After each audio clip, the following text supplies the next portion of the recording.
बिस्मिल्लाहिर्रहमानिर्रहीम अस्सलाम वालेकुम जनाब। स्टोरी मैंने एक ही शेयर करनी है और स्टोरी है तहरीक अदम एतमाद के साथ जुड़ी हुई हर लम्हा आती हुई नई नई कड़ाकेदार किस्म की डेवलपमेंट्स हैं। अभी कौमी असम्बली का इजलास हुआ, इजलास होना था 4 बजे, वो लेट हो गया। कौमी असम्बली में अपोजिशन 175 अरकान ले आई। जी हाँ, MKMB साथ मुनहरिफ अरकान में से एक भी नहीं आया और 175 बंदे अपोजिशन ले आई कौमी असम्बली में। और जनाब उसके बाद कासिम सूरी साहब ने कहा जी वक्फे सवालात। अब जो भी अपोजिशन वाला उठे को रुकन सवाल के लिए तो वो कहे जनाब कि मेरा एक ही सवाल है जनाब डिप्टी स्पीकर साहब कि आप अदम एतमाद पर गिनती कब करवा रहे हैं। एक उठा, दूसरा, तीसरा, चौथा, इस तरीके से जब 3-4 लोग इस तरह से उठे, मरियम औरंगज़ेब साहबा उठी, शाजिया मरी साहबा उठी, इस तरह से रुहेल असगर साहब उठे, उन्होंने कहा जी आपकी भी जान छूटे, हम तो कहते हैं जल्दी जल्दी। अब कासिम सूरी साहब का यकीन करें कि चेहरा दीदनी था, जो उनके तअस्सुरात थे, जो हवाइयाँ उड़ी हुई थी, वो इतनी मुश्किल से बैठे थे बेचारे। अब इस तरीके से उन्होंने जान छुड़वाई। उन्होंने कहा जी आप संजीदगी का मुजाहरा नहीं कर रहे वक्फे सवालात में, इसलिए 3 अप्रैल बरोज़ इतवार सुबह 11 बजे तक जो है ना ये इजलास में मुलतवी कर रहा हूँ।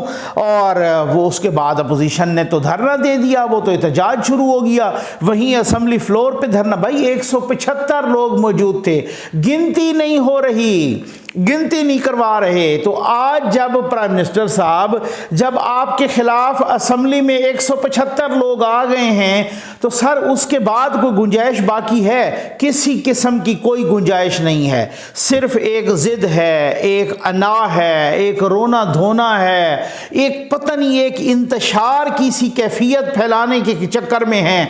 क्या करने के चक्कर में? अल्हम्दुलिल्लाह मेरी सारी स्टोरीज ज़बरदस्त किस्म के सच्ची साबित हो रही हैं। कल बताया था मैंने, जनरल बाजवा साहब को एक एप्रिसिएशन दी थी, जनरल बाजवा साहब को खिराज तहसीन पेश किया था कि जनाब इस कमांडो ने जनाब जाके जिस तरीके से समझाया और कहा कि जनाब इस तरह से नहीं करें, मिस्टर प्राइम मिनिस्टर, सर इस तरह से नहीं करें।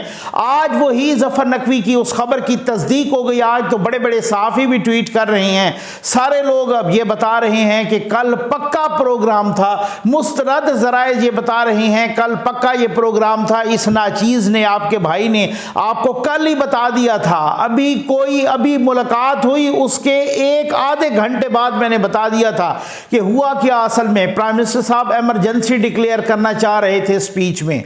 जी हाँ, वो रोका गया कि ऐसा नहीं होगा, खिताब नहीं हुआ, खिताब मौखर हो गया। आज खिताब हो रहा है, हो सकता है जब आप ये सुने तो खिताब हो भी चुका है। अल्लाह करे कि इस किस्म की कोई गड़बड़ ना हो, क्या हो कि इमरजेंसी, लेकिन उम्मीद है ऐसा नहीं होगा क्योंकि खिताब रिकॉर्डेड है। तो रिकॉर्डेड खिताब को कुछ लोगों ने चेक भी किया होगा डेफिनेटली, लेकिन फिर भी कुछ भी बईद नहीं है। तो प्राइम मिनिस्टर साहब इमरजेंसी डिक्लेयर करना चाह रहे थे, जिसको सिपह सलार ने रोका कि जी ये क्या सूरत हाल है, क्योंकि इमरजेंसी के लिए तो आपको पता है। लेकिन सर देखें, आपके खिलाफ कौमी असम्बली जिसने आपको मुंतखब किया था, जिसने आपको चुना था, उस कौमी असम्बली ने आपके खिलाफ अदम एतमाद कर दिया है।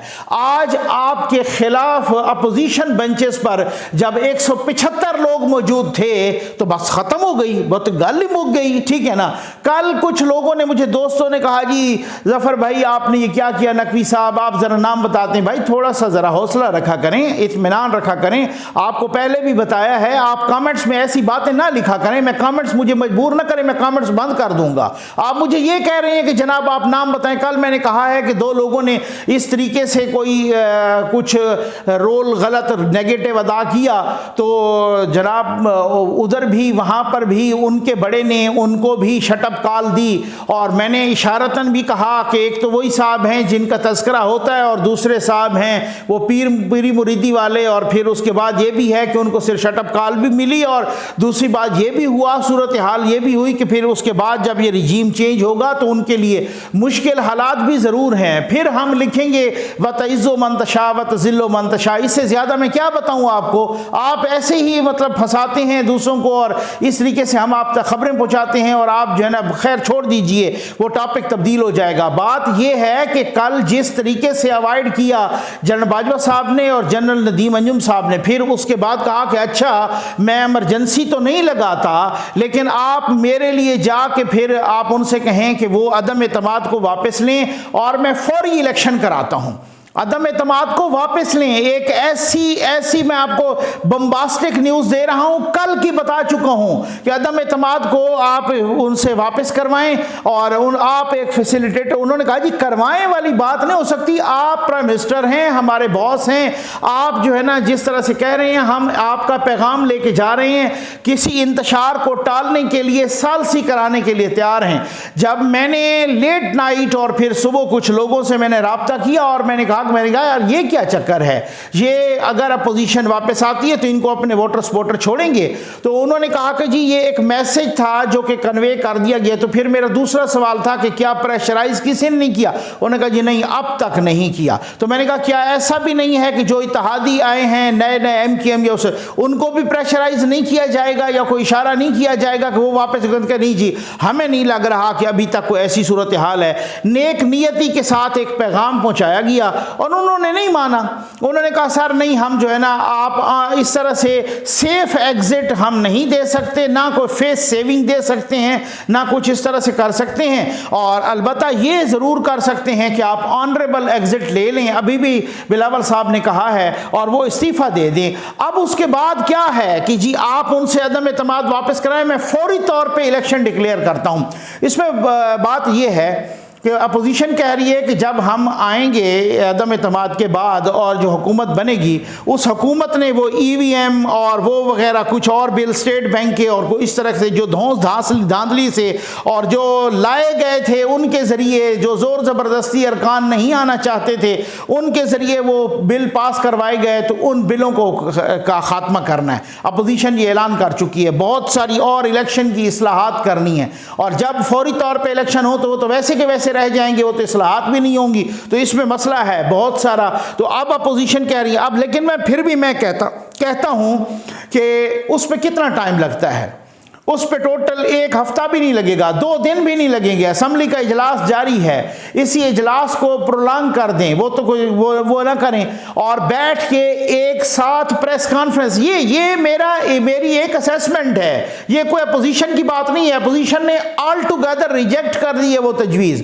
अपोजिशन ने कहा है अब वो टाइम भी गुजर गया है, हमारा फैसला हतमी है। ये शहबाज शरीफ साहब ने कहा है, बिलावल साहब ने कहा है आपको फेस सेविंग नहीं मिलेगी, ऑनरेबल एग्जिट, इस्तीफा दें और जाएं। सब रहनुमाओं ने यही कहा है कि इस्तीफा दें और जाएं, ठीक है ना, इस तरह से। लेकिन अगर खान साहब आप ये कहते हैं, आपके हवारी आपके बाहर आके ये कह रहे हैं कि हमने तो कोई ऐसी बात ही नहीं की, तो अंदर अंदर खाना आप NRO मांगते हैं। आप कहते रहे कि मैं NRO नहीं दूंगा, और अंदर खाना आप NRO मांग रहे हैं, मिन्नत समाजत कर रहे हैं कि उनसे कहें कि जी आप बस जो है ना ये वापस लें और मैं असेंबलियां तोड़ता हूं, मुझे आप इस तरीके से फेस सेविंग दें और सेफ एग्जिट दें। और ये पैगाम लेके वो बार बार कह रही है अहम शख्सियत, ये पैगाम लेके सिपा सलार साहब गए हैं अपोजिशन की तरफ के, वो भी नेक नियति में, ये नहीं है, वो भी नेक नियति में कि किसी किस्म के इंतशार को टालने के लिए अगर कोई ऐसे ही सूरत हाल हल होती है तो होने दें। और DGI ईसाई साहब भी और ये गए और इन्होंने कहा कि जी प्राइम मिनिस्टर साहब ये कहते हैं, उन्होंने कहा जी नहीं अब देर हो गई है,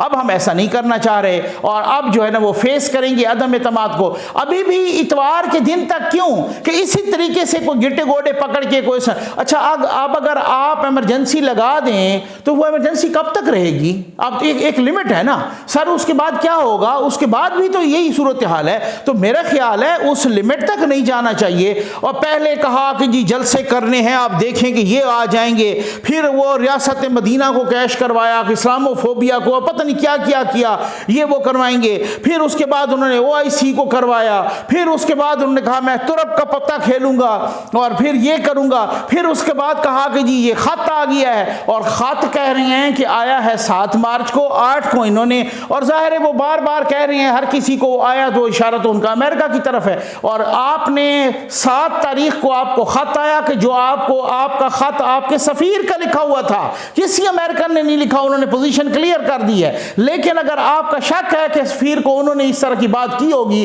तो फिर आपने अमेरिका के एक एहलकार को, एक फॉरेन मिनिस्ट्री के एहलकार को, अंडर सेक्रेटरी को गालिबन आपने OIC में मदऊ किया था। आपने मदऊ क्यों किया था? चलो वो मदऊ आपने पहले किया होगा, आपने इनवाइट पहले किया होगा, तो फिर वो जब यहां पे आए तो आपने उनके सामने खत रखना था, भाई आपने हमारे लिए क्यों ये खत लिखवाया है, ये लिखा है, ये हमारे सफीर की ये असेसमेंट है, आप मेरे लिए क्यों ये ऐसा सोच रहे हो? आपको एहतजाज करना चाहिए था। आप कौम यूथ के ये चढ़ के सिंध हाउस में चले जाते हैं, इधर उधर किसी को, कभी वो कुंवर नवीद साहब को जो है ना इस्लामाबाद एयरपोर्ट पे आपके लिफंगों तिलंगों ने घेर के इस तरीके से उनको हरासा करने की कोशिश की, और इस तरीके से उनको जो है ना जिस तरीके से उनकी तजलील करने की कोशिश की, आपको शर्म आना चाहिए। फिर इस तरीके से आप हिम्मत करें, आप अमरीकी सफारत खाने चले जाएं, वहां एहतजाज करें कि आप हमारी हुकूमत हटाना चाह रहे हैं। ये क्या तरीका है? कभी इमरजेंसी की धमकी, कभी किसी चीज की धमकी, कभी किसको, ये सिर्फ और सिर्फ वो ब्लैकमेल।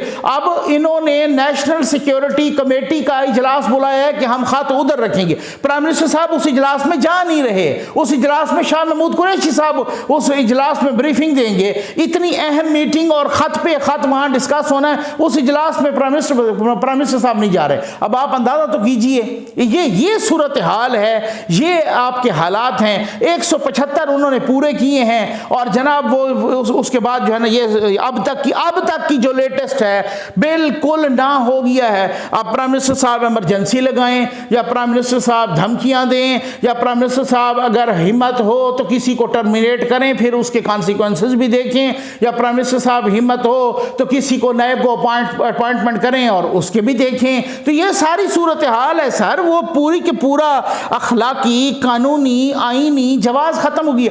मेरा ख्याल है आप क्यों उस लिमिट तक जाना चाहते हैं कि जब कोई कहे कि यार इसको तो वापस भी नहीं आना चाहिए कभी भी, चाहे 10 साल बाद भी क्यों ना हो, वो उस तरीके से भी अवाम भी देख रहे हैं, और वो भी देखें कि कुर्सी की मोहब्बत में इस तरह का इंतशार, कुर्सी की मोहब्बत में इस तरह की अना और इस तरह की जिद और इतना गुस्सा और इतना सब कुछ तलपट करने की ख्वाहिश, तो इसमें है क्या? कौन सी कोई साजिश आ गई? कौन सी? ये कौम यूथ के मजलूम यूथिये तो मान सकते हैं, ये कोई बाशऊर बंदा नहीं मान सकता कि इस तरह की साजिश। खैर सर कोई मसला नहीं है, 1 साल रह गया है, आप आए जनाब मैदान में कूदें और सारा कुछ वो सूरत हाल करें। मैंने कल भी कहा कि ये जो 40 अरब का घपला है ना, मुबैना घपला, सारा रोला इसी पे है कि जी ये जो मुबैना घपला है, और मैंने सुना है कि बनी गाला के पूरे का पूरा अमला अंदर जा रहा है। अब आप समझ गए होंगे ना, समझ आ गई है ना, मैंने ये सुना यही है। और फिर वो लाहौर की मरियम नवाज साहबा जिनकी तरफ इशारा कर रहे हैं, लाहौर की फरा बीबी से लेकर यहाँ पे पता नहीं कौन कौन सी बीबी तक, और वो सारा कुछ जो है ना सुना है कि उस घपले में मुलव्वस हैं मुबैना तौर पर। और फिर प्राइम मिनिस्टर साहब को भी यही खदशा है, और फिर शहबाज गिल साहब यानी शहबाज गाली साहब को भी यही खदशा है। और शहबाज गाली साहब की आज एक और बड़ी अहम, फखर दुरानी साहब ने स्टोरी कि वो तो अमेरिका की यूनिवर्सिटी से अभी तक तनख्वाह ले रहे हैं, उनके पेरोल पे हैं, पता नहीं $1,24,000 सालाना लेते हैं। ये हालत है जो नवाज शरीफ साहब को नाअहल किया गया कि उसने बेटे से ख्याली तनख्वाह जो कि लेनी थी ली नहीं थी, फिर भी 3 दफा के इलेक्टेड प्राइम मिनिस्टर को उठा के बाहर फेंक दिया। तो शहबाज गिल साहब प्राइम मिनिस्टर के मुआविन खसूसी हैं। अब बाकायदा अमेरिका की उस यूनिवर्सिटी ने तस्दीक जारी कर दी है कि शहबाज गिल साहब हमसे क्या, और शहबाज गिल साहब ने यहां पे एस्टेब्लिशमेंट के सामने ये बात रखी नहीं थी, ये छुपाई है। और उनको उछलता देखें, उनको ऐसे जैसे वो अखलाकियात के पता नहीं को वली हों, यहां पे ऐसे उछल के आएंगे और ऐसे वो जनाब वो लोटे करेंगे और किसी को गाली देंगे, वो खुद गाली बन चुके हैं एक। ये इनका अखलाक है, ये इनका किरदार है, ये इनका अखलाकी फुटिंग है, उस किस अखलाकियात की किस फुटिंग पे ये खड़े हैं आपके सबके सामने है। और इस तरीके से मैं कहता हूं कि आप एनआरओ, हाँ आप अगर बिलफर्ज आखिरी बात यही करूंगा कि अगर एनआरओ चाहिए आपको और आप कहते हैं तो फिर आप आए, हिम्मत करें, खिताब करें या प्रेस कॉन्फ्रेंस करें। सर आप कहें अपोजिशन को कि मैं माफ़ी मांगता हूं, आप मुझे माफ़ करें, मुझे सारे माफ़ कर दें, मैं बिल्कुल जनाब आप ये करें और उसके बाद जो है ना आप इसको वापस करें और मैं अपने लिए एनआरओ मांगता हूं। वो जो कहते रहे मैं किसी को एनआरओ नहीं मांगूंगा, नहीं दूंगा, किसी को एनआरओ नहीं दूंगा, किसी के सामने नहीं झुकूंगा, वही कह रहे हैं अल्लाह के नाम पे मुझे अपोजिशन से एनआरओ लेके दे दें। जैसे ही वो अदम एतमाद वापस करेंगे मैं फौरन असम्बली तोड़ दूंगा। यही बातें हैं ना, कल मैंने यही बताई थी ना, सोर्सेज यही बता रहे हैं। अब वहां पर जाके उन्होंने पैगाम दिया, उन्होंने ना कर दी, तो सर आप आए, फिर हिम्मत करें, आप उनके साथ बैठें, आप प्रेस कॉन्फ्रेंस करें, आप मीडिया के सामने मुआहिदा करें, आप उस पर दस्तखत करें, उस पर सिपा सलार जो सालिस हों उनके भी दस्तखत हों सारों के, कि इस तरीके से आएँ। एक हफ्ते के अंदर असम्बली से सब कुछ जो है ना, वो जो ये चाहते हैं कि इस्लाहात हों वो एक हफ्ते के अंदर हो सकती हैं। उसी तरह की ईवीएम को उड़ाना, सब कुछ जो जोर ज़बरदस्ती धौंस धांधली की बुनियाद पे वो किए गए थे उनको ठीक कर दें और फिर उसके बाद आप कहें कि जी ये लें, आप ये समझ लें कि ये जो है ना उस तरीके से असम्बली टूट गई, असम्बली तोड़ दें, वो उस वक्त वापस लें और वो असम्बली भी तोड़ दें। इस तरह से आए ताकि अवाम को भी पता चले, पाकिस्तान को भी पता चले कि साजिश कोई नहीं है। आप अपना इस तरीके से फेस सेविंग मांगते हैं, अब उसके बाद देखा जाएगा कि अपोजिशन आपको फेस सेविंग देना चाहती है या नहीं देना चाहती, ये भी अपोजिशन की मर्जी है। लेकिन मेरी इतलात, इस वक्त की इतलात के मुताबिक कोई फेस सेविंग नहीं देना चाहता। प्राइम मिनिस्टर को कहना चाहता है कि mister prime minister you will have to face no confidence move. बस ये अब इतनी सी बात है, या तो सर का नो कॉन्फिडेंस मूव को फेस करें या फिर रिजाइन करना है, वो भी आप एग्जिट कर जाएं ऑनरेबली, अच्छी बात है उस तरीके से। फिर उसके बाद अगर बाकियों ने फेस किया है, बाकियों की बहनों बेटियों तक ने फेस किया है, तो फिर आप भी फेस करेंगे। जो आप इदारे हैं वो अपना कानून और आइन अपना रास्ता लेगा। एक शहबाज गिल साहब से, सॉरी शहबाज शरीफ साहब से एक सवाल हुआ कि जी हुकूमती एक सहाफ़ी ने किया, अभी उनकी प्रेस कॉन्फ्रेंस हो रही थी, जब वो धरने से उठे और वो वहाँ से वापस बाहर आए, अभी तक मुझे नहीं मालूम कि बाकी लोग उधर अंदर हैं असम्बली में या धरने से या वो उठ गए हैं, तो अभी तक भी वो मौजूद थे मेरी वीडियो करने तक। तो वो उनसे क्वेश्चन किया शहबाज शरीफ साहब से कि हुकूमत के कुछ अरकान यानी कि बाहर जाना चाह रहे हैं और उनके भाग जाने का खदशा है। तो शहबाज शरीफ साहब ने कहा है कि आप फिक्र न करें, कानून और आइन अपना रास्ता बनाएगा। और मेरी इतलात के मुताबिक कुछ लोगों ने यह कोशिश भी की है, उनको एयरपोर्ट से मुबैना तौर पे वापस किया गया है। देखिए क्या होता है, एक एक लम्हा इंशाअल्लाह आपको अपडेट रखेंगे। और मैं एक दफ़ा फिर कहूँगा कि पाकिस्तान का सिपा सलार जो अब तक जहाँ तक जो उनका रोल है, जो उन्होंने कहा था न्यूट्रल का, अब तक कह रहा हूँ इस लम्हे तक वो बिल्कुल अपना न्यूट्रल रोल अदा कर रहे हैं, बल्कि पॉजिटिव रोल अदा कर रहे हैं। इंतशार को अटमोस्ट हद तक कोशिश कर रहे हैं टले, किसी किस्म का कोई नुकसान ना हो मुल्क कौम का, किसी किस्म का जमहूरियत का, किसी किस्म का पार्लियामेंट का, किसी किस्म का पार्लिमानी रिवायात का। इस पर एक दफ़ा फिर उनको खराज तहसीन पेश करना चाहिए और मैं करता भी हूँ उनको खराज तहसीन, और अपोजिशन को भी खराज तहसीन कि वो जितना उनको उकसाया जा रहा है तमाम तर इस कोशिश के बावजूद वो अपना टेम्पर लूज नहीं कर रहे। ज़बरदस्त है उनकी पॉलिसी, क्योंकि टेम्पर लूज करना अपोजिशन का इस वक्त हुकूमत के हक में जाएगा।